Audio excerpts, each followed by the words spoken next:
Buenas tardes con todos, amigos y amigas. Bienvenidos a nuestro webinar que hemos planeado para el día de hoy con relación a este importante tema que ha generado tanta situación de conflicto y sobre todo de preocupación en el sector agrario, la derogatoria de la Ley de Promoción Agraria. Y estamos esta tarde con todo el equipo del Estudio Muñiz para hacer una explicación detallada de todos los aspectos laborales, tributarios, de comercio exterior y todo lo que implica, y sobre todo en el tema de infraestructura, de lo que implica esta derogatoria de la norma y cuáles son sus consecuencias futuras. Siendo las 5:02, estamos ya con una audiencia importante de casi 300 participantes. No solamente queremos dar la bienvenida, sino agradecer la puntualidad de quienes han accedido a esta invitación. Y voy a presentar a los panelistas y a los opositores. En primer lugar está el doctor Ricardo Herrera. El doctor Ricardo Herrera es nuestro socio principal del área laboral del estudio, que me honro en conformar y haber fundado hace ya 40 años. También está el doctor Daniel Horno, que es nuestro socio principal también del área tributaria, para ver las consecuencias tributarias. También se encuentra el doctor Eduardo González, nuestro socio principal en el área de comercio exterior, para todo lo que implica el tema de exportación de los productos agroindustriales. Y el doctor Juan Carlos Salinas, que es nuestro especialista en los temas agrarios y todo lo vinculado al sector tan importante agroindustrial. Nos acompañan también los socios directores de nuestras oficinas regionales. Como saben, el estudio es la única organización legal que tiene 10 oficinas en todo el Perú.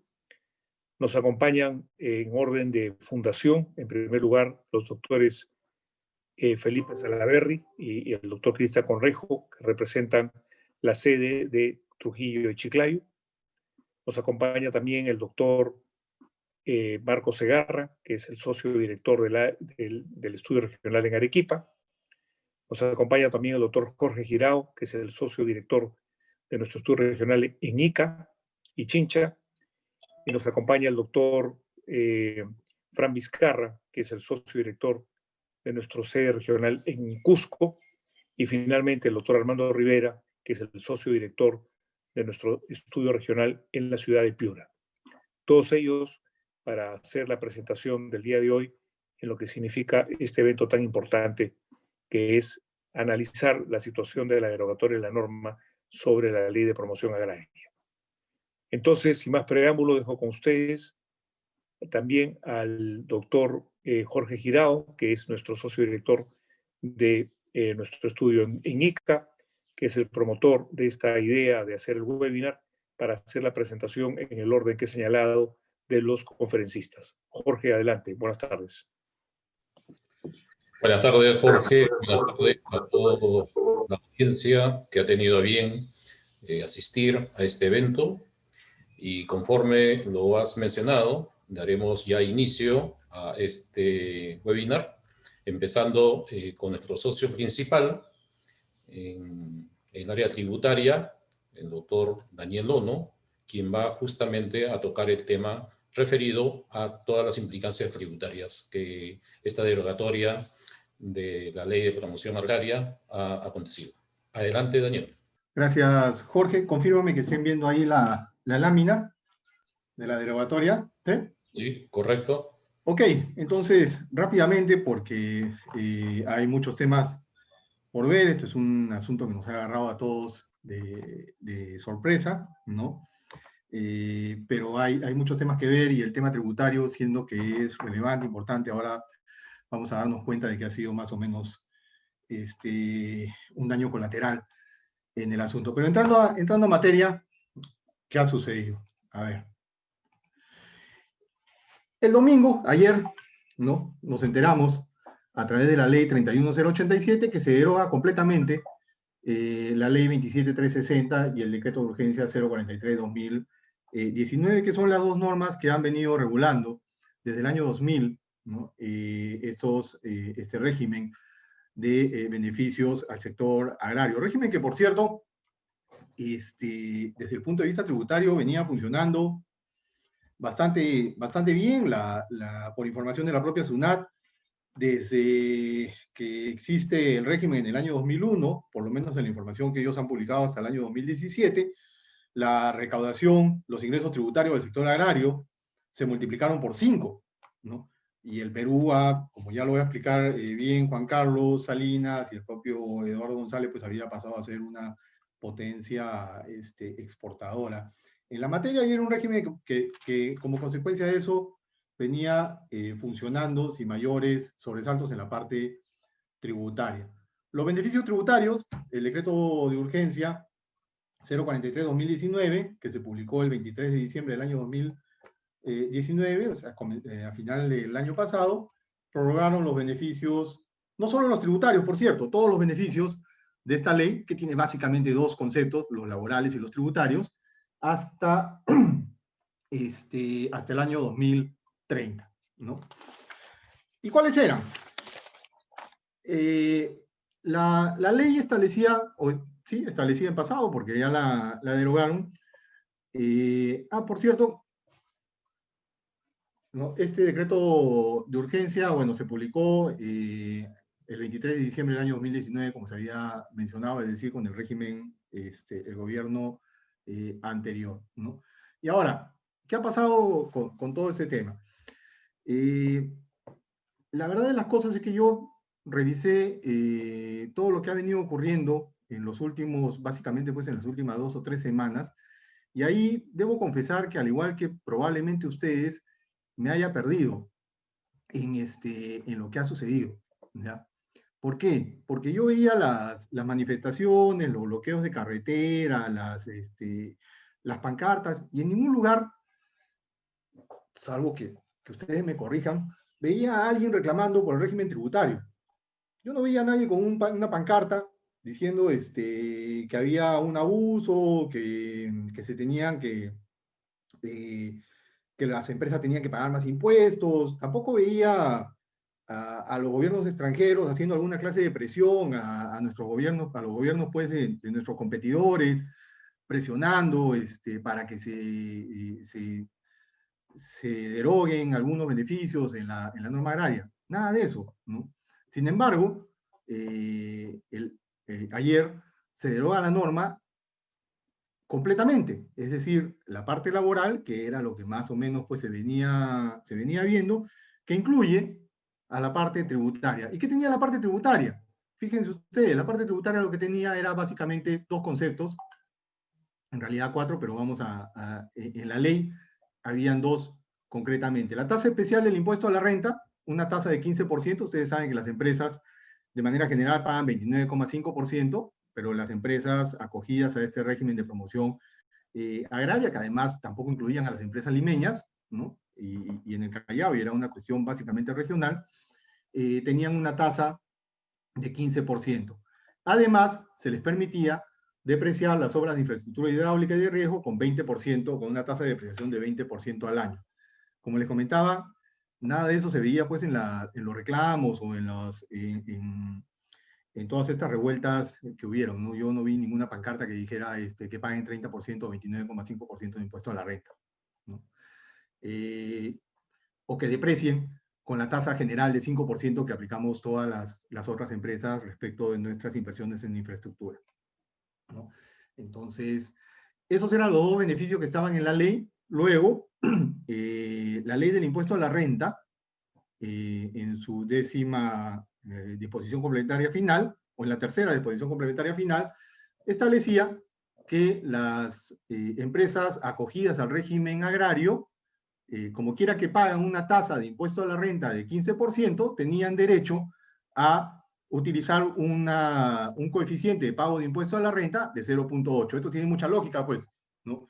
Los pagos a cuenta de impuesto a la renta, ustedes saben, son la relación entre el impuesto pagado, ¿okay? Los ingresos, perdón, con el impuesto pagado del año anterior, pero si no había esta relación, uno tiene que obligatoriamente pagar por lo menos el 1,5% de los ingresos del mes, de los ingresos netos del mes, como pago a cuenta. Pero eso es si la tasa del impuesto fuese 29,5. Como la tasa del impuesto es la mitad, la ley correctamente decía que aquellos que estaban acogidos a este régimen agrario, a la 27.360, no compararan con el 1.5, sino con el 0.8. Y luego, la misma ley del impuesto a la renta, en otra disposición complementaria, permitía a las empresas acogidas al régimen agrario deducir gastos con boletas de venta emitidos por sujetos del RUS hasta el 10% de los gastos con facturas con un tope de 200 UITs, ¿no? Ustedes saben que de manera general uno solamente puede deducir gastos sustentados con facturas, ¿no? Pero entendiendo pues que el mundo agrario es un mundo distinto, la ley establecía que en este caso particular las compras realizadas a sujetos que estaban en el RUS y que como consecuencia de eso no emiten facturas, sino solamente boletas de venta, podían ser deducidas hasta estos límites. Estos dos beneficios no están en la ley 27.360, sin embargo, ¿no? Cuando se establecen se dice que son propios de los sujetos acogidos a la 27.360. Por lo tanto, se deroga la 27.360, se derogan estos dos beneficios adicionales. Además, la 27.360 también establecía un régimen de recuperación anticipada del IGB que luego fue subsumido por el decreto legislativo 973, que es el régimen general de recuperación anticipada del IGB. ¿Okay? Entonces, ¿qué ha pasado? ¿No? Y como les decía, el tema tributario es un tema que ha terminado siendo pues accidental, ¿no? Con la derogatoria general de toda la ley de promoción agraria, del régimen de promoción agrario, se derogan estos beneficios.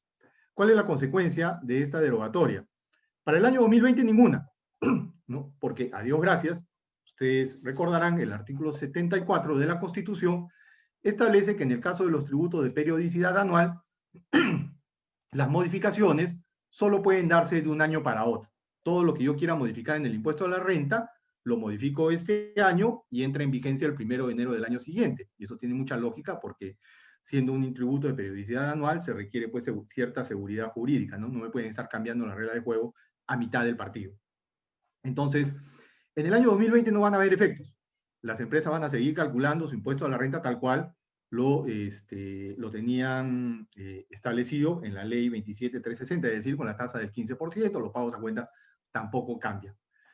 Pero, ¿qué sucede? Si es que estos beneficios no se restituyen, es decir, si es que el Congreso no se da cuenta de que no era necesario derogar de manera general toda la ley 27.360, sino únicamente hacer ciertos ajustes o modificaciones o lo que quiera que tenga que hacerse en la materia laboral, ¿ok? Si es que el Congreso no se da cuenta, eso quiere decir, y no lo corrige, en el año 2021 vamos a entrar de manera general al régimen común, es decir, tasa de 29,5%, pagos a cuenta del régimen general, depreciación de las obras de infraestructura y de riego con tasa 5%, vamos a entrar al régimen común. El ministro de Economía, en declaraciones hoy día, en gestión me parece, ya ha adelantado, ¿no?, que esto de acá se va a corregir. Ya ha adelantado de que está trabajando tanto con el Congreso como con los otros ministros para la restitución de estos beneficios, y lo que ha dicho es que, bueno, pues le parece que haberlo prorrogado en diciembre del año pasado hasta el año 2030 le pareció un exceso y que eventualmente lo que va a proponer es un régimen escalonado, ¿no?, de reducción o de eliminación progresiva de este beneficio para equiparar a las empresas agroindustriales o agrícolas con el resto del régimen común del impuesto a la renta, ¿no? Muy probablemente, si en diciembre del año pasado el decreto de urgencia 043 no hubiera sido tan exagerado en prorrogar esto hasta el año 2030, sino un par de años nada más, nada de esto hubiera ocurrido, pero bueno, eso es, ya son especulaciones.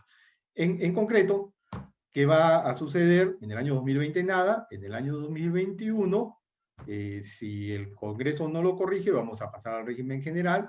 Todo parece indicar que el Congreso lo va a corregir. En el IGB no debiera haber mayor impacto, porque ya existe un régimen general de recuperación anticipada del IGB, que ustedes saben es la posibilidad de recuperar, que el fisco me devuelva el IGB cuando yo invierto y todavía no vendo, y por lo tanto todavía no tengo operaciones grabadas para recuperar el impuesto.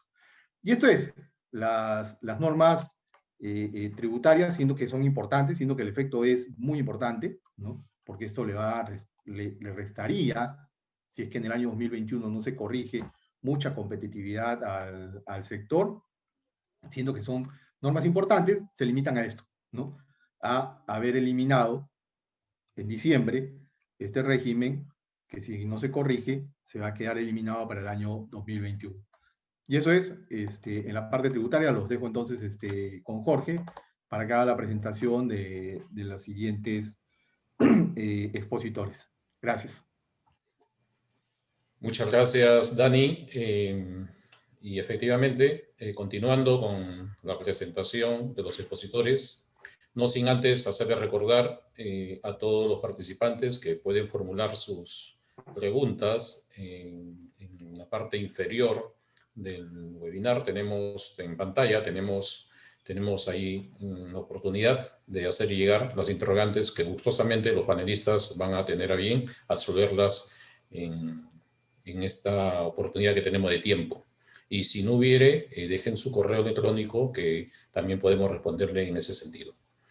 Ahora sí pasamos con nuestro socio principal en el área laboral, Ricardo Herrera, quien justamente va a tocar el tema que tantos problemas hemos tenido, especialmente en la provincia de Ica. Entonces, sin más preámbulos, le damos el pase a Ricardo. Muchas gracias, Jorge. Muy buenas noches con todos. Vamos a desarrollar a continuación las principales implicancias en materia de cambios laborales que ha traído consigo la derogatoria del régimen agrario. Siguiente lámina, por favor. Voy a hablarles un poquito del contexto en el que se dan los cambios, ya de alguna manera comentado por Jorge Muñiz y por Daniel Ono. El contenido de la ley 31087, la ley que salió publicada ayer domingo, cuáles son los cambios en la remuneración diaria, en los contratos de trabajo, en el aporte de salud, qué ocurre con las afiliaciones de los trabajadores al SIS, al Sistema Integral de Salud. Vamos a ver también los cambios en la indemnización por despido, si los va a haber a partir del día de hoy. Y finalmente preguntarnos si es que se van a producir también cambios en el seguro vida ley, en las vacaciones, en el fondo de pensiones elegido por el trabajador, en el seguro complementario de trabajo de riesgo y también en intermediación laboral y tercerización. Como ya bien lo dijeron, el Perú está entre los 10 principales proveedores de alimentos en el mundo, como quinoa, espárrago, café, mango, maca, aceituna, uva, palta y arándanos, entre otros. Y evidentemente este logro nacional que nos pone en la palestra del mercado internacional de producción de alimentos demuestra pues que efectivamente el régimen agrario ha tenido una serie de resultados benéficos. Y evidentemente esto ha generado mucha inquietud, mucha iniciativa, mucho entusiasmo en cuanto a dedicar dinero, tiempo y el resto de recursos a este negocio, dado que en los últimos 25 años se han incorporado 211.000 hectáreas como nuevas tierras y se han mejorado 168.000 hectáreas para fines agrícolas, con lo cual tenemos una extensión de 1.2 millones de hectáreas para estos fines. Esto es tremendamente revolucionario en el agro de nuestro país. Y en materia laboral, en los últimos 10 años se pasó de 467.000 a 733.000 puestos de trabajo y se aumentó el jornal en más de 200% en el caso de los trabajadores formales, así como se redujo la pobreza en la costa, en la zona de influencia de las empresas agroindustriales de 69 a 21%. Recordemos que el promedio nacional es una reducción de la extrema pobreza de 45 a 20%, lo que evidentemente hace que la reducción de la pobreza en el agro sea particularmente interesante y explosiva. Y además, el ingreso de los trabajadores formales casi duplica hoy en día el ingreso de los informales. Y probablemente el común de los trabajadores que han estado en las protestas de los últimos días hayan sido trabajadores informales que seguramente no solo perciben un ingreso por debajo de la remuneración diaria agraria, sino que inclusive deben ser trabajadores que sufren intermediaciones laborales o transacciones absolutamente ilegales. Debo decir de antemano que me parece excesiva la eliminación del régimen agrario, en particular de las normas laborales, porque creo que tranquilamente las distorsiones existentes se han podido corregir con una mayor fiscalización de SUNAFIL y la aplicación de sanciones no solo ejemplares en cuanto al monto de la multa, sino que realmente ejecutables por parte del Estado. Nuevamente estamos, creo yo, por excepciones, regulando como si fuese la regla y echando a perder, ojalá que me equivoque, un régimen laboral y en general legal que ha merecido o que ha generado una serie de beneficios para nuestro país en general. Siguiente lámina, por favor. Bueno, la ley 31087, la ley de ayer, tiene un párrafo único que deroga la ley 27360, la ley de promoción agraria, y deroga el decreto de urgencia 043-2019, que fue el último que trajo consigo modificaciones básicamente laborales al régimen que se dio el año pasado, pero que entró en vigencia el 1 de enero del presente año. Y precisamente a partir de este decreto de urgencia, yo creo que se estandarizó el régimen agrario con el régimen común en cuanto a los mínimos legales, como el mínimo vital, ¿no? De modo que, en realidad, yo creo que ya no había necesidad de aplicar una eliminación por completo del régimen, y en particular de la parte laboral del mismo, dado que ya el argumento de que los trabajadores en el agro, en cuanto a mínimo vital, o sea, el haber básico, ganaban menos que los trabajadores del régimen común respecto de los que percibían la remuneración mínima vital, ante eso, pues ya no tenía mucho sentido seguir argumentando lo mismo. Sin embargo, he escuchado numerosas voces de periodistas y de supuestos expertos que han venido diciendo que efectivamente en el agro se pagaba menos que el mínimo vital si le quitábamos las alícuotas de gratificaciones y de CTS.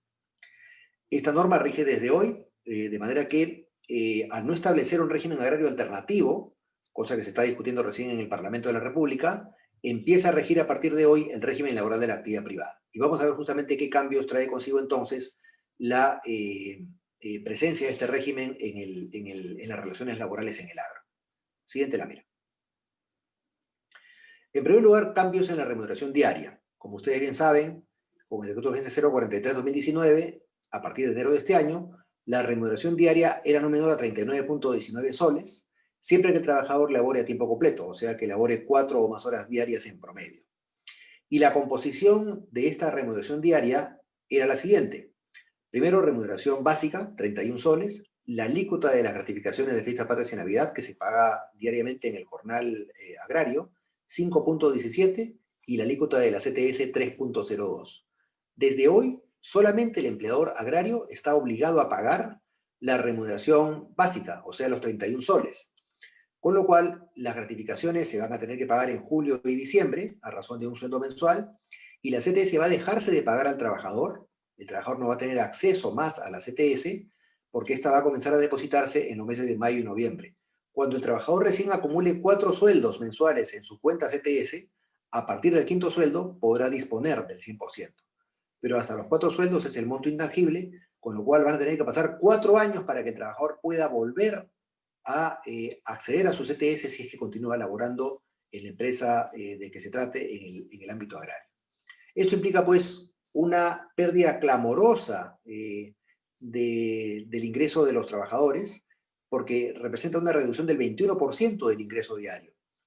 Sin duda, no es que el trabajador haya perdido las gratificaciones y la CTS, pero el trabajador agrario acostumbrado a recibir sus cerca de 40 soles al día por lo menos, va a recibir ahora solamente 31, y evidentemente esto va a generar una molestia masiva de los trabajadores que ojalá no se plasme en nuevas tomas de carretera, en nuevos actos de violencia, y en todo caso, lo peor que podría ocurrir, en represalias directas contra las instalaciones de las empresas para las cuales trabajan.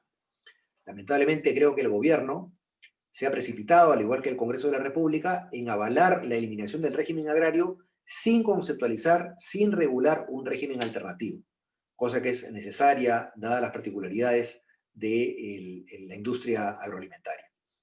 Con lo cual entonces no se beneficia el trabajador del agro, no se beneficia el que estaba protestando en la toma de carreteras, y más bien quien se beneficia de alguna manera es el empleador, porque va a, financieramente hablando, pagar las gratificaciones ya no diariamente de manera adelantada, sino en julio y diciembre, y depositará la CTS cuando corresponda.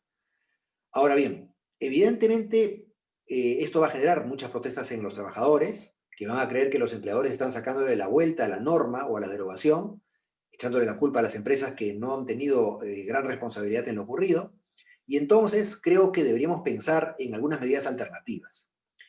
Como ya dije, un primer escenario es aquel en el cual el empleador solamente va a pagar la remuneración básica, los 31 soles diarios, y otra opción es que el empleador pueda seguirle pagando los 39.19 o más al trabajador diariamente. Y yo diría que la sugerencia que podríamos hacer es que se pague el básico de 31 soles y los 8 soles aproximadamente o más restantes se paguen como un adelanto de remuneración que podría después, cuando se regule definitivamente el nuevo régimen agrario, y en función de lo que se diga en ese momento, compensarse con gratificaciones futuras o con sueldos futuros para que el empleador tampoco se arriesgue que el trabajador asuma de que si le sigue pagando los 39 o los 40 soles o más, entonces en realidad el empleador ha hecho un aumento de sueldo, así lo entiende el trabajador y genere reclamos ante una FIL o más conflictividad. Por esa razón creo que se podría pagar el sueldo básico de 31 soles, repito, y un adelanto de sueldo de 8 soles o más, para que el trabajador no deje de percibir su ingreso habitual hasta que se termine de emitir la nueva ley del régimen agrario, que seguramente va a traer un capítulo laboral al respecto. Esto evidentemente tendría que plasmarse en un convenio individual firmado con cada trabajador o en la prórroga del contrato de trabajo si fuesen trabajadores temporales, para que el empleador y el trabajador tengan en claro que ese es el tratamiento que se le da a todo aquel dinero adicional a los 31 soles que se pague por concepto de las labores realizadas. Seguimos. En cuanto a los contratos de trabajo, en realidad no ha habido gran cambio. Lo que decía desde el origen de la ley del régimen agrario es que desde el inicio de la relación laboral, esta podía ser a plazo indefinido o fijo, y en buena cuenta, en el caso de los contratos a plazo fijo, dependía mucho de la duración de la actividad agraria. Pero desde el inicio, los contratos agrarios se sujetaron a la Ley de Productividad y Competitividad Laboral, antes la 728, en cuanto a las modalidades de contratación temporal. Y básicamente lo que se usa en el agro es el contrato intermitente o el de temporada, y en menor medida el contrato por inicio o incremento de actividad o el de suplencia. Y siempre hay que justificar la causa temporal del contrato para evitar que SUNAFIL o el Poder Judicial asuman que los contratos se han desnaturalizado y que por ende lo que hubo realmente es una relación laboral a plazo indefinido. Lo que en el caso de una situación en la cual el empleador pretenda alegar que la relación laboral concluyó por vencimiento del plazo del contrato temporal, termine siendo un despido arbitrario que genere la reposición del trabajador o el pago de la indemnización por despido, porque en el caso de muchos trabajadores contratados bajo el régimen agrario, estamos hablando de trabajadores que tienen estabilidad laboral absoluta porque no son trabajadores de confianza o de dirección. Entonces, es importante tener en cuenta que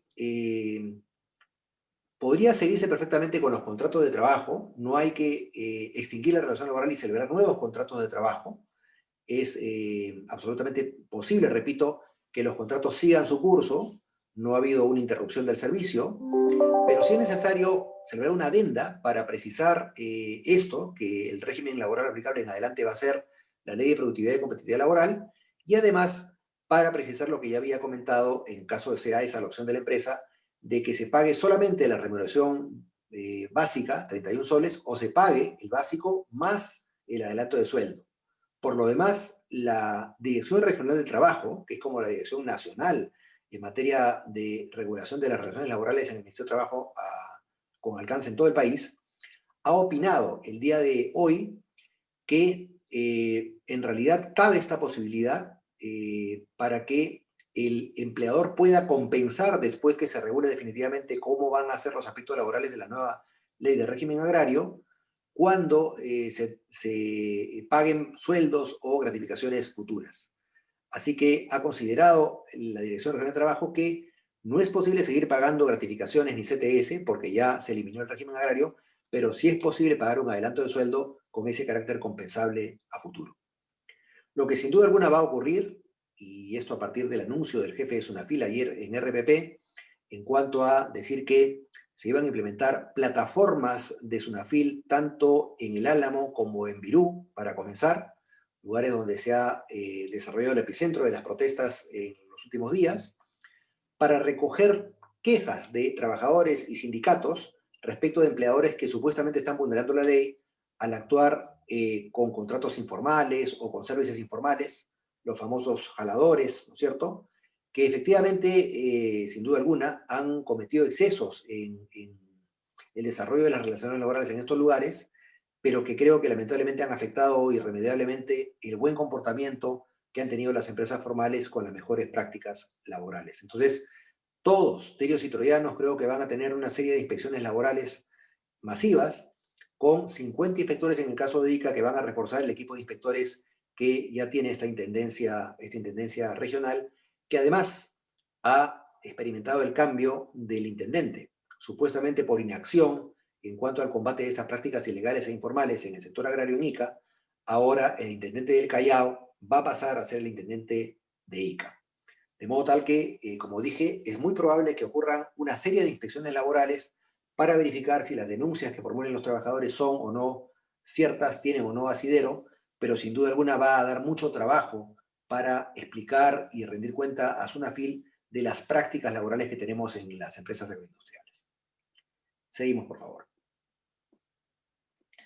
Luego, recordemos que en cuanto al aporte de salud, el decreto de urgencia que entró en vigencia este año, el 043-2019, estableció una escala progresiva de incremento del aporte del 4% inicial, pasó después a 5%, para que hasta diciembre de 2024 sea un 6%, luego hasta diciembre de 2026 sea un 7%, hasta diciembre de 2028 sea un 8%, y recién sea un 9%, que es lo que paga el resto de los empleadores en el Perú a E-Salud, a partir recién del 1 de enero del año 2029. Bueno, esto lamentablemente se ha eliminado y automáticamente el empleador agrario va a pasar de pagar 6 a 9% sobre la remuneración del trabajador, la remuneración básica se entiende, el aporte a E-Salud.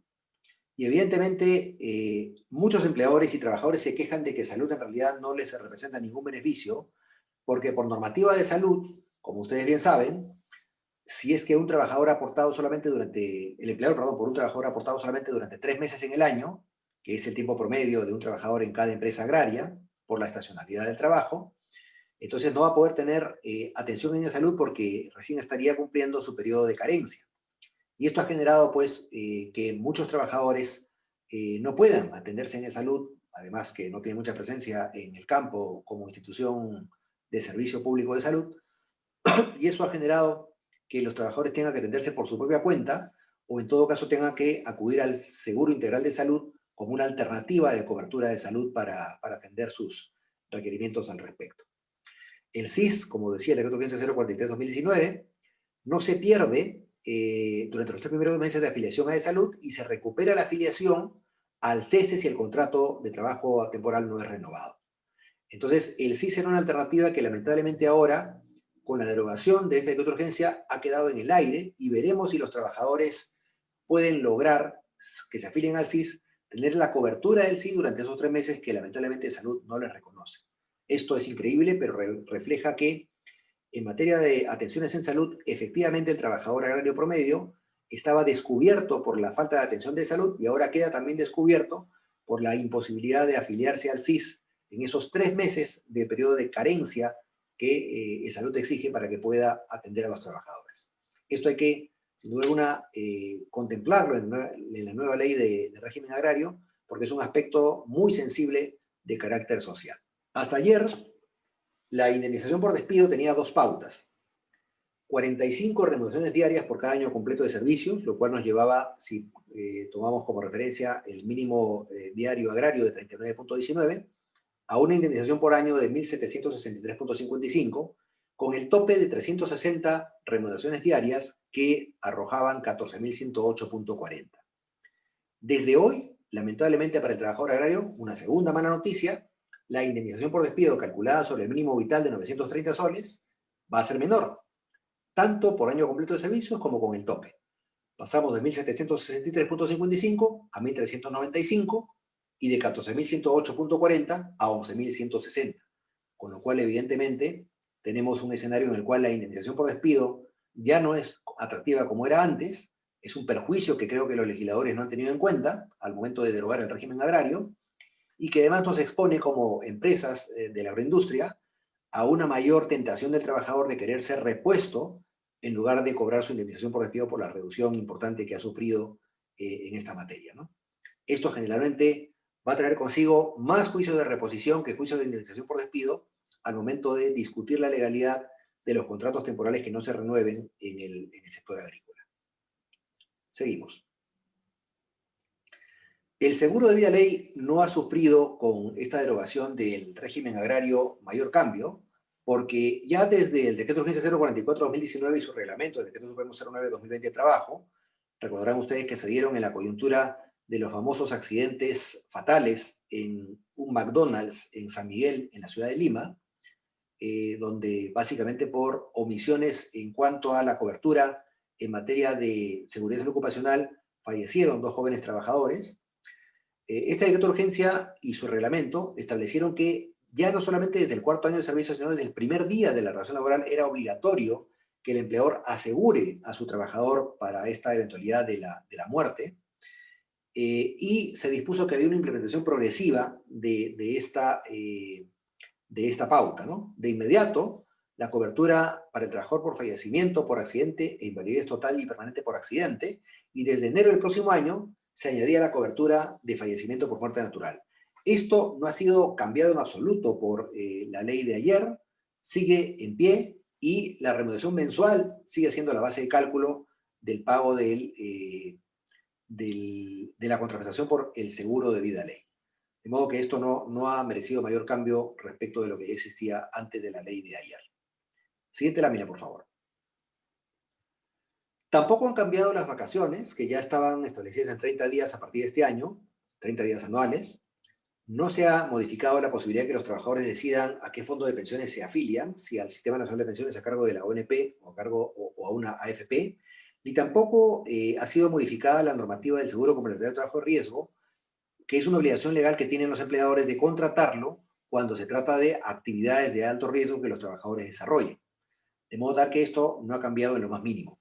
Y tampoco ha cambiado la intermediación laboral y la tercerización, con lo cual se puede seguir acudiendo a servicios y cooperativas de trabajo para lo que es la labor ocasional, labor transitoria no habitual, hasta por 6 meses al año, y las actividades de suplencia para que sean intermediadas dentro del marco de lo que es una actividad de giro de negocio u objeto social de la empresa cliente. Y obviamente también sigue siendo permitida la labor complementaria como una labor intermediable a través de los servicios y cooperativas de trabajo. Igualmente, la labor principal, la labor de cosecha, de siembra, por ejemplo, la labor de comercialización, la labor de almacenamiento, puede ser cubierta por trabajadores de un tercero. Con lo cual, entonces, el régimen de intermediación y tercerización en conjunto de la subcontratación en el Perú en materia agraria no ha sido tocado por la ley de ayer, ¿no? Veremos si es que esto sufre algún tipo de restricción en la nueva ley de régimen agrario, pero considero que no, y efectivamente no debería aplicarse ninguna restricción, sino únicamente, como en el caso de los contratos fraudulentos, evaluar dónde está la informalidad, dónde están las prácticas contrarias a ley, para sancionarlas en el caso de que se encuentren en las empresas informales o en algunas prácticas informales en el mercado agroexportador. De modo tal que eso es lo que tiene que atacar SUNAFIL, los jaladores, el personal fuera de planilla, la informalidad en general, para evitar pues que se castigue con una nueva ley de régimen agrario que incremente los costos de los empleadores de manera ostensible y que pues genere desincentivos en cuanto a invertir en esta industria, o peor aún, reducir personal para que algún grupo de trabajadores que hoy día está en planilla pasen a la informalidad. Elevar los costos laborales de manera desmesurada podría ocasionar efectivamente una situación de inviabilidad del negocio y eso generar más informalidad laboral, que sin duda alguna es una consecuencia no querida por los trabajadores y sin duda alguna por los congresistas que dieron la norma pertinente. Siguiente lámina, por favor. Bueno, esto era todo lo que quería comentarles por ahora. Vamos a estar a la expectativa de cuál va a ser el debate parlamentario y los aportes del Poder Ejecutivo a la nueva ley de régimen agrario, pero creo que ayer se tomó una decisión desmesurada, equivocada, y que además no vino acompañada por una solución. Con lo cual, como ven ustedes, los trabajadores han salido perdiendo, tanto en términos de su ingreso diario, como en términos de beneficios como la indemnización por despido arbitrario, y evidentemente creo que se ha logrado un remedio peor que la enfermedad. Muchas gracias. Muchas gracias, Ricardo, por tu disertación.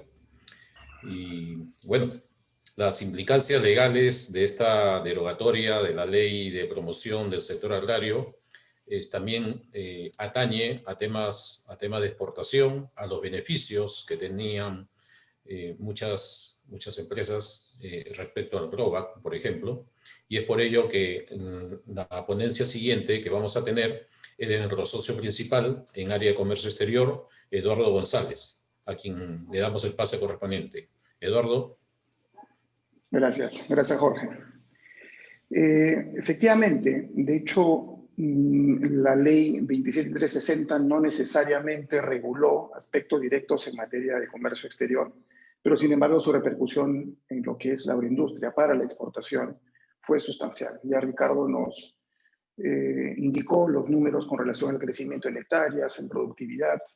Pasamos desde fines de la época de los 90 de exportar alrededor de 700 millones de dólares en materia de productos del agro en algunos mercados afuera, a más de 9.000 millones en la actualidad. Y ese es un gran triunfo, digamos, del esfuerzo peruano, de su inversión, de los trabajadores, y sin duda también el gran aporte que se tuvo con relación a la legislación que en ese momento se dio para el despegue.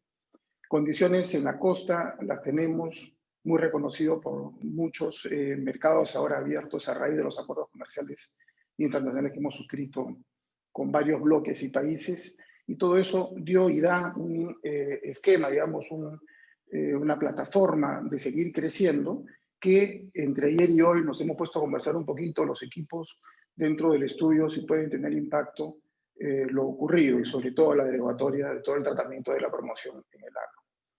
Y sin duda creemos que lo ocurrido en estos últimos días, lo que se ha venido discutiendo, la plataforma de, digamos, entre comillas, de lucha que tuvieron los trabajadores en todo esto, en ese movimiento, digamos, alrededor del sector agrícola de exportación, va a tener repercusión.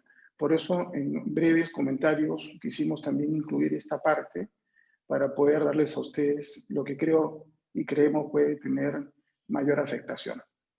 Si no hay inversión, y si esta inversión va a parar, ya ayer en los noticieros, en las entrevistas que aparecieron por todo el sector empresarial, indicaban que sin duda se sigue necesitando algún aporte adicional con relación a disposiciones que puedan entender que el agro aún necesita tener, digamos, alguna plataforma de apoyo hacia lo que es la parte productiva y la parte de exportación. Se cae la inversión, se cae nuestra oferta exportable, o en todo caso esta va a disminuir en la parte de agroindustria y en la parte de agroexportación, eso está claro. De hecho, ahora se están cosechando, digamos, y exportando lo que se ha invertido y lo que se ha producido a lo largo de este periodo, a pesar de que tuvimos una situación de pandemia complicada, la agroexportación no paró. Eso fue la causa además que motivó que sigan viniendo aviones cargueros a el aeropuerto Jorge Chávez, y a través de los envíos de los perecibles se pudo mantener un transporte aéreo con algunas dificultades, por supuesto, pero sin duda se logró tener todavía oferta de bodega para sacar otros productos al exterior.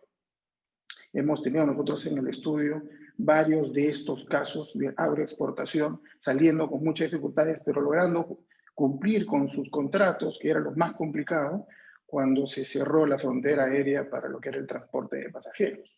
Como ustedes saben, los cargueros no son necesariamente la ruta, digamos, 100% disponible para nuestro sector de perecibles también se utilizan a los vuelos comerciales como espacios para envío de nuestros productos, y ahí la aeroexportación logró que se pueda mantener activo el transporte aéreo, y es un gran logro porque, como digo, se logró también con ello cumplir con los contratos.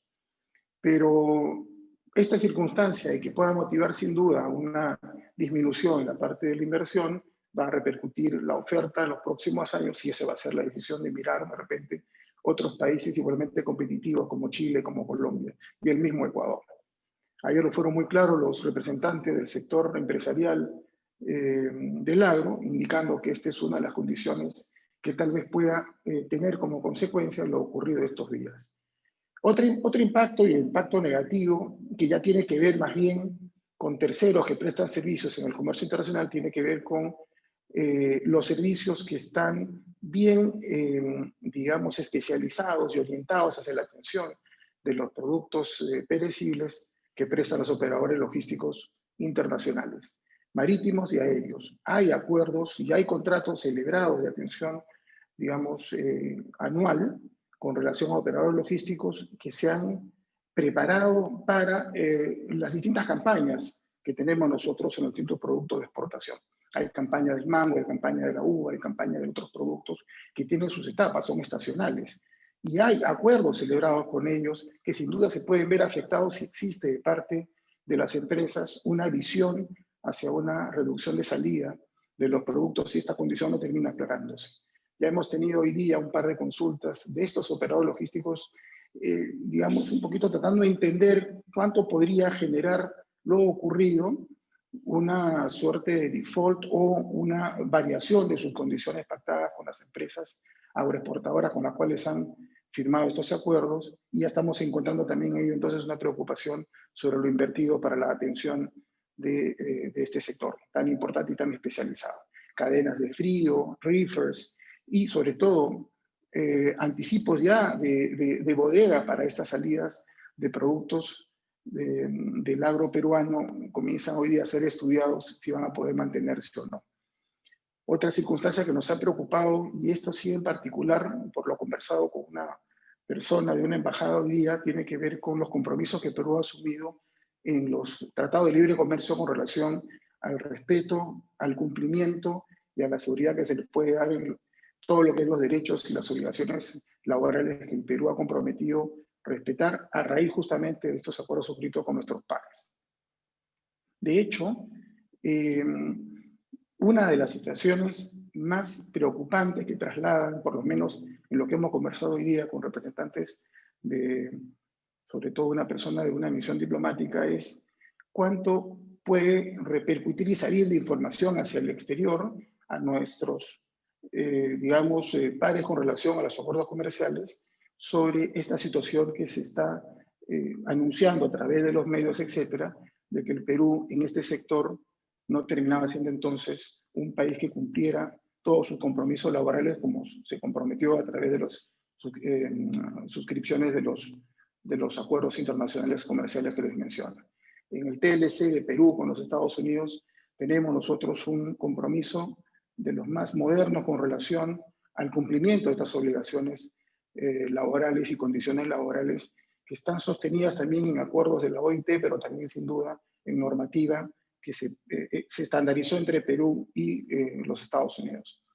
El haber indicado y el haber enviado un mensaje por todo lo ocurrido estos días de que puede existir en este sector, no necesariamente ese cumplimiento cabal, por el lado también del Estado de no haberlo fiscalizado y no haberlo controlado de la manera debida, puede estar mandando un mensaje incorrecto, y eso sí es preocupante porque terminamos entonces teniendo una idea y una visión de los países con los que hemos suscrito este acuerdo, de que no estamos llevando, digamos, de la manera más adecuada lo que nos hemos comprometido. Y aún cuando mencionaba estas disposiciones sostenidas en la Ley 27360, no necesariamente regularon un aspecto aduanero muy útil y digamos, masivamente utilizado por el sector de la agroexportación, como es el drawback. Sin duda, una de las principales condiciones que ese drawback en el sector exportador ha venido teniendo como base y como fundamento para que pueda proceder el régimen devolutivo en aduanas con relación a un requisito que tiene que cumplir el exportador agrario, que es el ser considerado un productor exportador, esto es, que no solamente sea un acopiador de productos finales y que los termine vendiendo con su marca al exterior, sino que realmente realice de manera directa o tercerizada proceso productivo de transformación de un bien para que el producto final se acoja al drawback. En el caso del agro, en el caso de la exportación de productos agrícolas, los principales instrumentos que han avalado el hecho que las plantas procesadoras de productos agrícolas que exportan al exterior productos nuestros, que muchas veces no necesariamente tienen la transformación productiva que en la parte industrial, la parte manufacturera es muy claro, que siempre ha tenido como una suerte de idea y a veces cuestionamiento de la SUNAT, de que en este sector no se da un proceso de transformación, sino básicamente, digamos, un manejo final del producto de la cosecha, ha estado básicamente, como decía, habilitado, fundamentado en cuanto a su viabilidad en la ley justamente 27360. Esto es, los pronunciamientos que ha emitido la SUNAT en la parte aduanera, la Intendencia Jurídica Aduanera, y además las opiniones técnicas que ha emitido el Ministerio de Agricultura cuando fue consultado sobre si existe o no para el drawback una clara calificación de empresa productora-exportadora en las empresas agroindustriales, cuando, por ejemplo, compran los productos desde la chacra, es decir, hacen acopio del mismo, no hacen la producción directa, sino acopian y luego ya en la planta procesan el espárrago cortando, digamos, cuando se porta como fresco. La aduana y el sector correspondiente han avalado la condición de empresa productora exportadora en sustento de la ejecución misma de la ley 27360. Sí me preocupa que estos pronunciamientos que tienen expresa mención a las normas que se complementan con la ley 27360, sobre todo su norma reglamentaria, y el decreto supremo 007/2002, puedan de alguna manera ser nuevamente revisados. Porque ha sido todo un trabajo de demostración y de acreditación a la administración tributaria que, por supuesto, en el sector agroindustrial, la planta final, la que termina exportando el producto al exterior, aun cuando pueda estar procesando productos que adquiere, que acopia, ¿no es cierto?, sí califican como empresa productora exportadora en virtud a estos pronunciamientos que hemos mencionado. Porque esto no ha sido rápidamente, digamos, entendido por la administración. La administración siempre tuvo un cuestionamiento con relación a este cumplimiento de requisito básico para el drawback. Así que lo he puesto como una de las condiciones que tal vez podamos tener como una repercusión a mirar. Está claro, hay un compromiso que en los próximos 15 días se vaya a aprobar en el Congreso con la participación del Poder Ejecutivo una norma sustitutoria. Creemos nosotros que este puede ser también una buena oportunidad para ver los temas que necesiten ser ajustados. Ricardo, Dani nos han comentado nuestro entendimiento con relación a la parte tributaria y laboral. Creo yo que podríamos aprovechar la oportunidad para sentar 2 o 3 ideas fuerza en esta nueva disposición que ayuden a tener claridad en aspectos como, por ejemplo, el drawback en el sector agrícola. Porque al final del camino, esta situación de siempre estar en una gran interrogante sobre su condición de usuarios y beneficiario del drawback no puede de ninguna manera desestabilizarse. El drawback, aún con el 3% hoy, y espero que pronto pueda modificarse hacia arriba, es un mecanismo sustancial también para este sector, y creo yo que los aspectos que mejor se ganó, que la calificación de empresa productora y exportadora, tiene que quedar sólido, no necesariamente una opinión, sino ya una disposición con un carácter más permanente. Es lo que quería compartir con ustedes, estas reflexiones breves en materia de comercio internacional. Regreso a ti, Jorge, para continuar con Juan Carlos Salinas.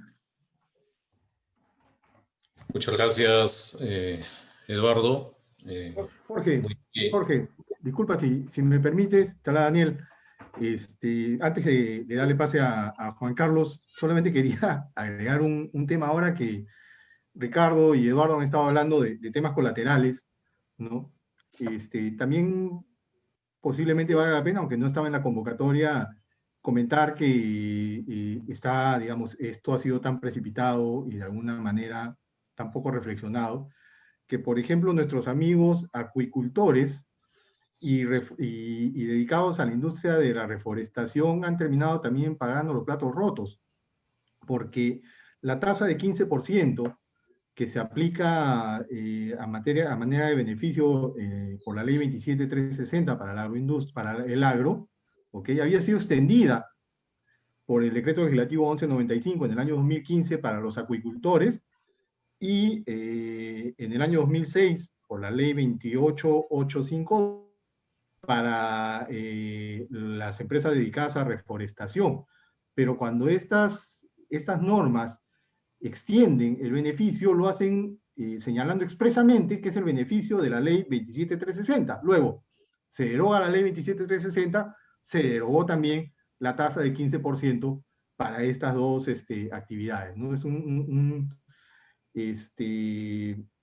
una forma más de ver cómo esto se ha precipitado y eventualmente no ha medido todas las consecuencias, como bien nos lo comentaba Eduardo y Ricardo, ¿no? Era un comentario adicional que quería mencionar y ahora sí te dejo para que le des la palabra a Juan Carlos. Gracias, Daniel. Excelente la precisión. Creo que todo lo acontecido efectivamente está causando pues una afectación, como dice uno de los participantes, en la imagen de las empresas agroexportadoras y justamente el tema de esta imagen tiene que ver también con lo que nosotros consideramos una pérdida de competitividad en el sector agrario a raíz de esta derogatoria. Y a modo de resumen de todo lo que está pasando con esta derogatoria, es que Juan Carlos Salinas, nuestro socio a continuación, que va a hacer la exposición, va a tratar el tema, ¿no? Y por ello lo dejamos a Juan Carlos en la exposición. Juan Carlos, adelante. Muchas gracias, Jorge, por el pase.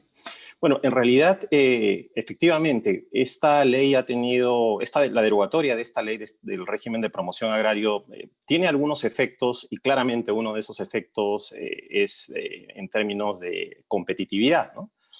Y quizás la pregunta que valdría hacerse en este momento es si efectivamente la derogatoria del régimen de promoción agrario es una acción o es una conducta del gobierno que va a generar mejoras en términos de competitividad y en general mejoras en el régimen laboral del sector agrario. Y ciertamente eso no es así, ¿no? Contrariamente a lo que muchas personas pueden estar señalando en el sentido de que esta es una norma que ya tiene alguna data en el tiempo y que ya no es necesario mantener este tipo de beneficios, la información y la evidencia demuestran absolutamente lo contrario, ¿no? Y al revés, es decir, no existe evidencia de que efectivamente ya no sean necesarios esos beneficios. Y quizás valga la pena repasar, digamos, brevemente algunos de los beneficios o de los impactos positivos que este régimen de promoción agraria ha tenido en el tiempo. Y creo que la evidencia más notable es que en este momento el Perú es evidentemente pues, un país que ya figura en el top 5 de algunos productos en términos de oferta agroexportadora a nivel mundial. Somos referentes en muchos casos y claramente hemos acortado la brecha que existía entre países competidores de la región, concretamente el caso de Chile. Entonces, los impactos positivos que ha tenido este régimen de promoción agraria han sido de diversa naturaleza y son también de distinto orden. ¿Podemos pasar la lámina, por favor? Por ejemplo, desde el año 2000, como podrán notar en la lámina, las agroexportaciones se han venido incrementando sostenidamente y han pasado de 643 millones de dólares en el año 2000 a 6.651 millones de dólares en el año 2018. Este régimen, y como decía al inicio, la evidencia demuestra eso, ha permitido que el sector agrario, ¿no?, en términos de país, se convierta en el segundo sector exportador luego de la minería y en el primer exportador no tradicional, generando importantes divisas al Estado. Pero no solo eso, si ustedes se fijan en el cuadro que está al costado, ¿no?, evidentemente pues también el impacto en términos de recaudación tributaria ha sido notable, ¿no? la recaudación de tributos del sector, en concreto del sector agrario, pasó de 98 millones en el año 2001 a 539 millones en el año 2017. ¿No? Siguiente, por favor. Pero los impactos no han sido solo esos, ¿no? Ya se mencionó hace un momento que también estos impactos positivos han ido de la mano de lo que es la reducción de la pobreza en el país, ¿no? El incremento de la demanda en términos de mano de obra en el sector agrícola obviamente ha permitido mejorar los ingresos y eso claramente también ha permitido acortar y reducir las brechas en términos de pobreza para las familias que ocupan esta actividad, ¿no? Y eso se ha notado claramente en los departamentos, ¿no? Que están ahí mencionados en el cuadro, en donde figura el mayor número de compañías bajo régimen de promoción agraria, ¿no?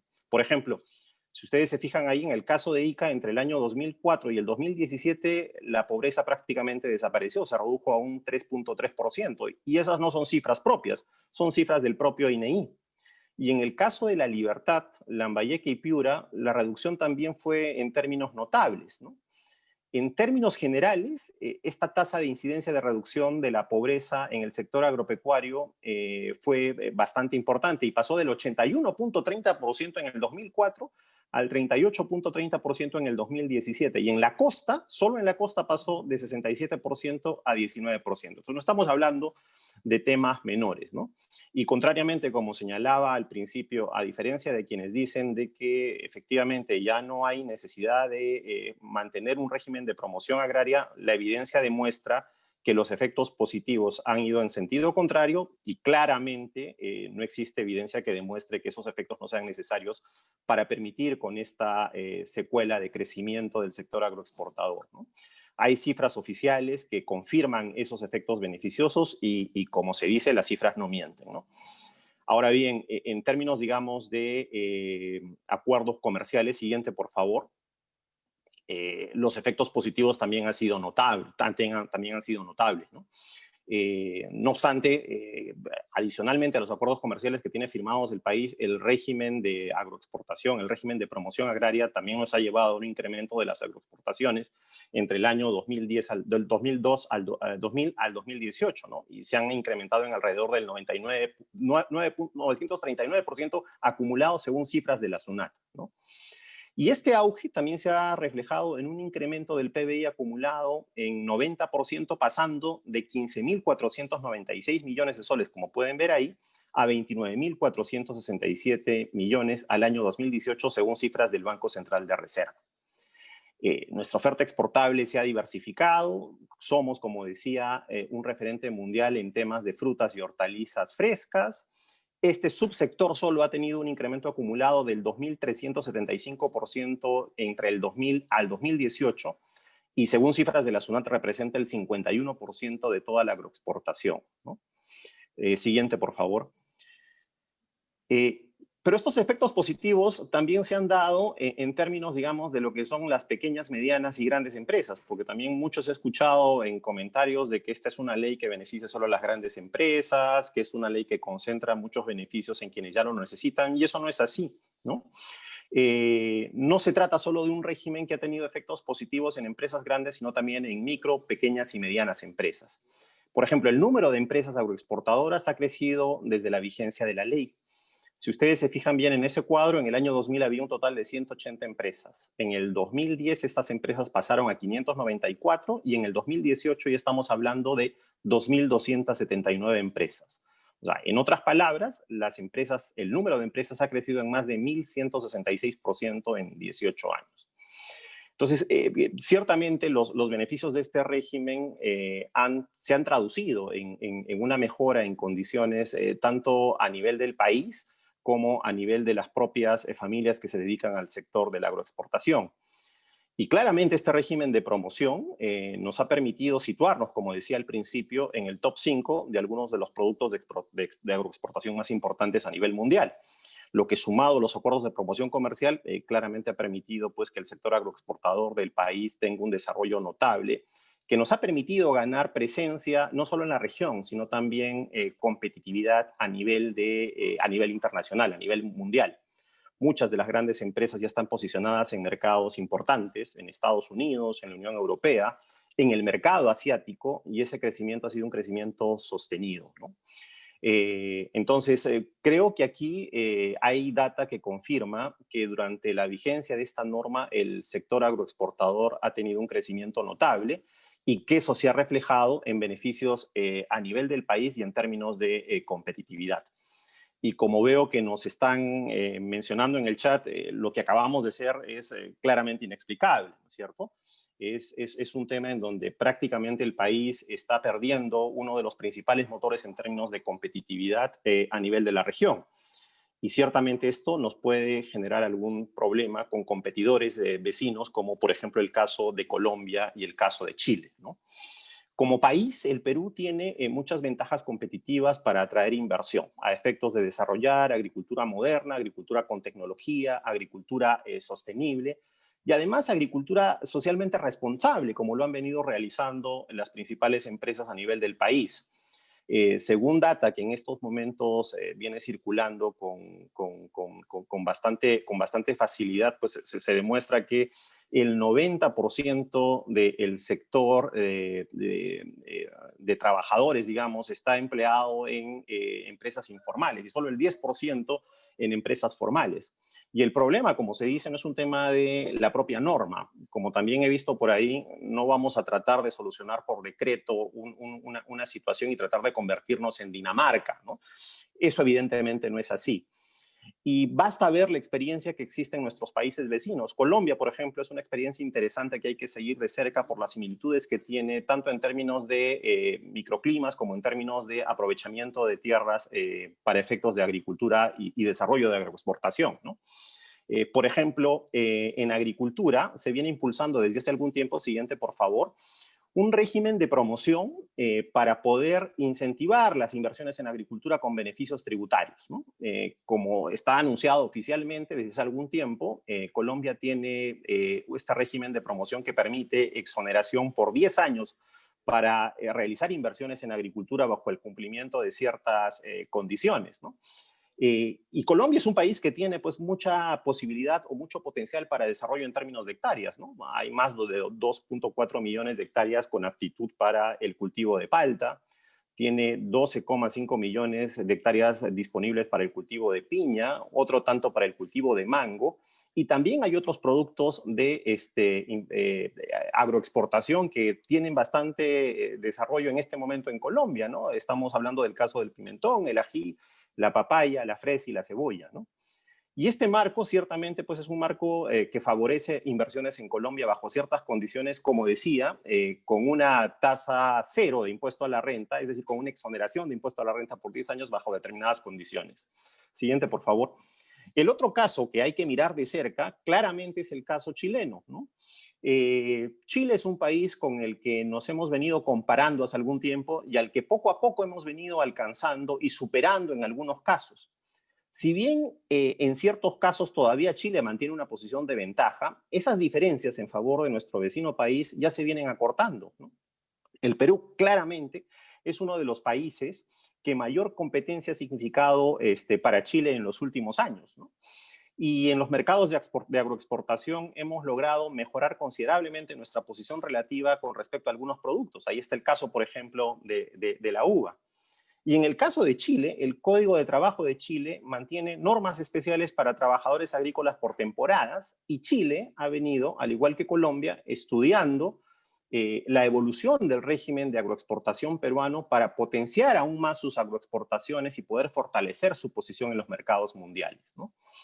Pero si bien Chile ha logrado, digamos, incrementar de forma casi permanente su presencia absoluta en mercados de destino, la competencia del Perú ha sido cada vez más fuerte, gracias al esfuerzo de las empresas formales peruanas, lo que ha permitido claramente pues, reducir la brecha existente entre ambos países.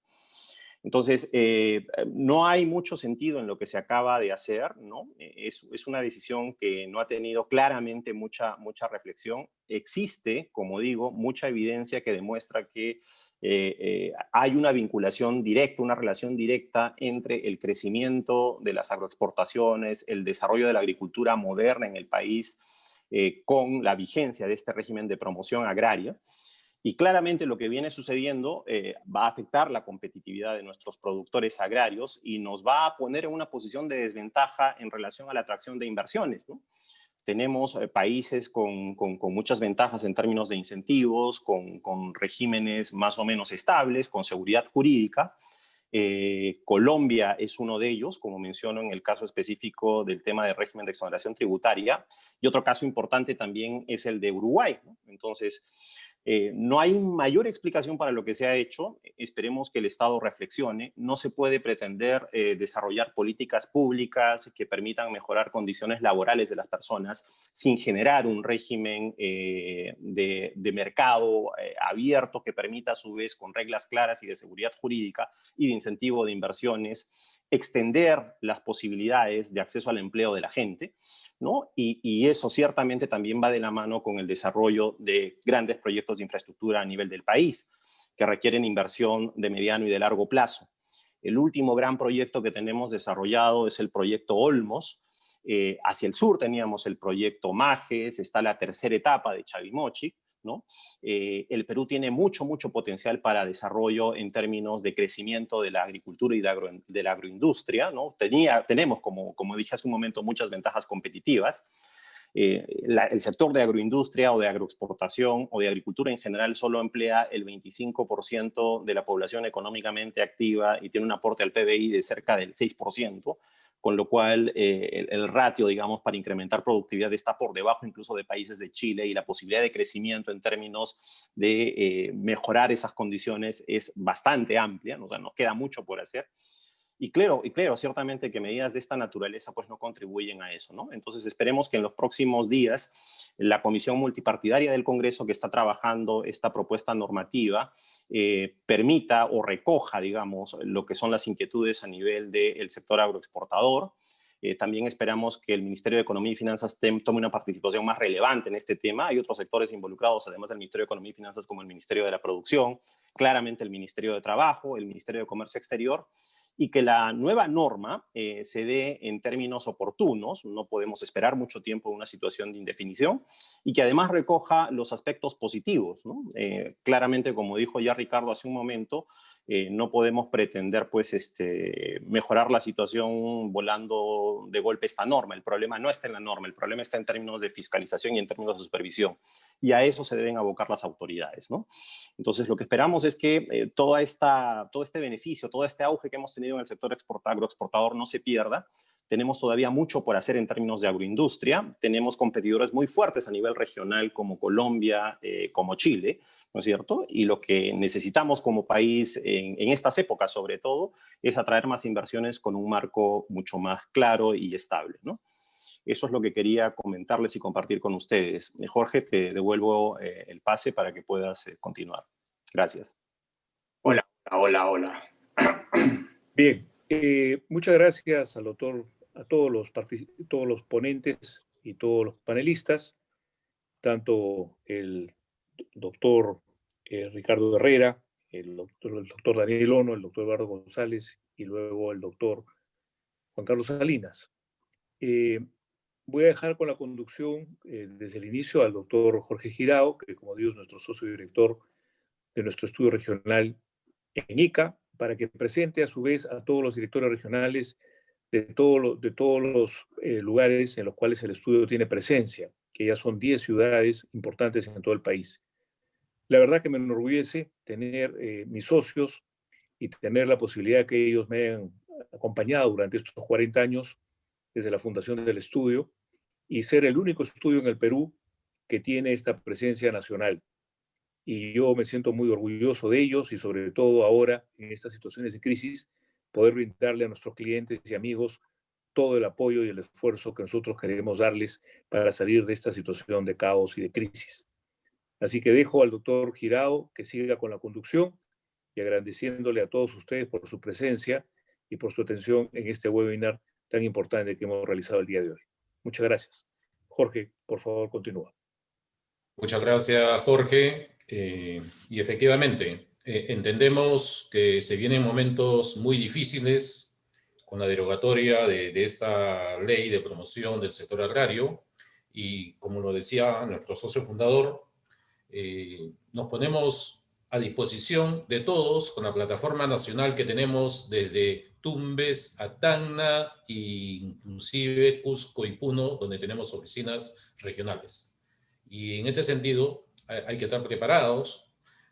A partir de hoy día, inclusive en la ciudad de Ica, ya SUNAFIL, con los 50 inspectores nuevos que han sido asignados a esta intendencia de Ica, ya empezó a hacer inspecciones en 2 empresas agroexportadoras, que no hay ningún problema. Felizmente todos estamos preparados y hemos realizado labor preventiva justamente con 2 empresas que son nuestros clientes y quienes están superando exitosamente la inspección que hoy día les ha hecho la SUNAFIL. Entonces, tan igual como en Ica, tenemos todas las oficinas regionales preparadas con nuestras respectivas áreas laborales, y doy pase, en ese sentido, a nuestro socio director de la primera sede regional que tuvo el Estudio Muñiz en el Perú, en Trujillo. En ese sentido, está a cargo de Felipe Salaverry, a quien en este momento le doy el pase correspondiente. Adelante, Felipe. Gracias, Jorge. Un saludo para todos nuestros amigos, nuestros clientes. La verdad que la convocatoria es muy importante, un gran número de gente interesada por esta coyuntura tan delicada, pero que también refleja la confianza de la sociedad en nuestra institución. Mi primer saludo pues para todos ellos, desde el norte.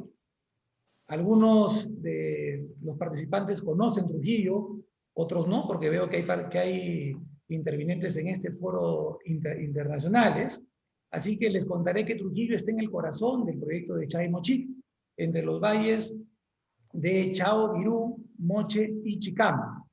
Y más hacia el norte, también manejamos la sede de Chiclayo, que está en el corazón del importante proyecto Olmos. He escuchado con atención a todos nuestros expositores y en realidad lo que puedo decir es que la sorpresa ha sido general. Trujillo, como sabe Jorge, era una región que hasta los años 80 vivía básicamente adscrita al sector cañicultor, a raíz de la dación de este conjunto de normas y de la inversión privada. La agroexportación viene a ser uno de los grandes motores de la economía regional, tanto en el norte como en otras regiones del país. Entonces, en realidad, sorprende y se cuestiona mucho esta actitud, ¿no? Yo entiendo que no hay sistemas perfectos. Sin embargo, lamentablemente, como en otras experiencias pasadas, como en la época de la reforma agraria, lamentablemente nosotros mismos estamos poniéndonos cabe. Sobre eso, Jorge, nosotros como integrantes del Estudio Muñiz no podemos controlar estas iniciativas, estas, digamos, voluntades políticas. Lo que sí podemos controlar, como lo ha dicho bien Jorge, es estar preparados en el Estudio Muñiz para afrontar lo que se viene, ¿no? Y como ha mencionado Ricardo, como ha mencionado Eduardo, lo que se viene probablemente son pretensiones laborales que pueden derivar, como tú ya lo has dicho, en inspecciones laborales, negociaciones colectivas y también eventualmente en demandas laborales. Aquí en Trujillo tenemos más de 20 años trabajando con un equipo especializado en todos los rubros que una compañía necesita, y por supuesto que estamos preparados y ya estamos recibiendo una serie de llamadas de nuestros clientes para afrontar lo que se viene. Así que el mensaje que quiero dejar es un mensaje en realidad de optimismo, para que todos los participantes sepan que nosotros tienen aliados, que estamos preparados. En mi caso, en Trujillo y en Chiclayo, y luego también mis compañeros de las demás regiones harán lo propio para afrontar esta coyuntura que yo espero y aspiro a que sea pasajera, ya que la cordura vuelva a nuestros políticos y que podamos mirar y enfrentar el futuro con bastante éxito. Así que gracias, Jorge, por la oportunidad de poder dirigirme a todos los participantes de este foro, y quedamos a su disposición para las preguntas y para los comentarios que ya veo que se están dando en la web. Adelante, Jorge. Muchas gracias, Felipe. Efectivamente, ya se están respondiendo todas las inquietudes que han estado formulándose en el área laboral, en el área de comercio exterior, también en el área tributaria. Estamos haciendo las respuestas de forma individual y también corporativa. Entonces, estamos justamente pudiendo, ojalá, cumplir con responder todas las inquietudes que tienen los participantes. Ahora le damos pase a nuestro socio director también en la oficina de Trujillo Chiclayo, que es Cristian Cornejo, para que nos pueda también dar su saludo para todos los participantes. Adelante, Cristian. Gracias, Jorge. Gracias. Buenas tardes con todos. Gracias a todos por participar en este webinar que hemos tenido. Bastante interesante. Es un tema de coyuntura que en este momento, pues, definitivamente nos tiene a todos, como conversaba temprano con un amigo de acá de la zona, de Trujillo, que está en el sector agroindustrial, ha alborotado mucho este tema a todos los del sector. Pero, como bien dijeron ustedes, Jorge, Felipe, nosotros tenemos más de 280 abogados, estamos perfectamente interconectados a nivel nacional. Yo estoy en este momento en Piura, estoy acá con Armando, porque justamente eso es la oficina, eso es el Estudio Muñiz, esa es la ventaja que tenemos en el Estudio Muñiz, ¿no? Ahora surgieron temas en Piura, yo me tuve que venir para acá, pero estamos perfectamente interconectados. Chiclayo es una sede pujante, estamos ahí a la orden, al pie del cañón para lo que se necesite. Ahora que vienen todas estas inspecciones laborales, tenemos a nuestro equipo laboral listo, tanto en Chiclayo como Trujillo, así que estamos a disposición para apoyarlos en lo que necesiten y ser sus aliados, como bien dijo Felipe, ¿no? Nosotros somos sus aliados para poder lograr las metas y los objetivos, y ustedes como empresarios puedan dedicarse a lo suyo, que es hacer crecer los negocios y los proyectos que tienen iniciados y apoyarse en nosotros para ese tipo de coyunturas y temas que esperamos superar juntos. Eso es todo por mi lado, Jorge. Muchas gracias por el pase.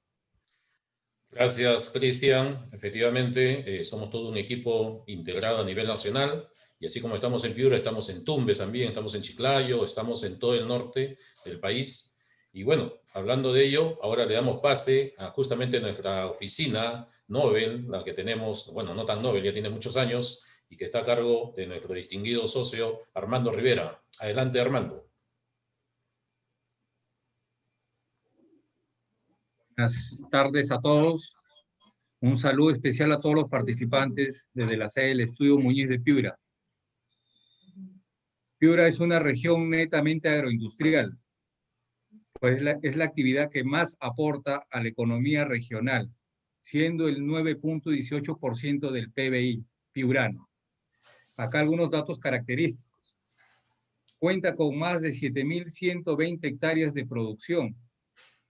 Genera 187.000 puestos de trabajo en periodo de campaña y 81.000 puestos de trabajo en periodo de no campaña, siendo la uva la participación en producción con mayor hectáreas.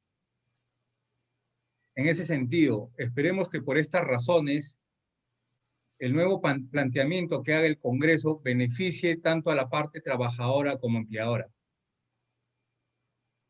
Muchas gracias a todos y gracias por su participación. Muchas gracias, Armando, por tus palabras y tu saludo.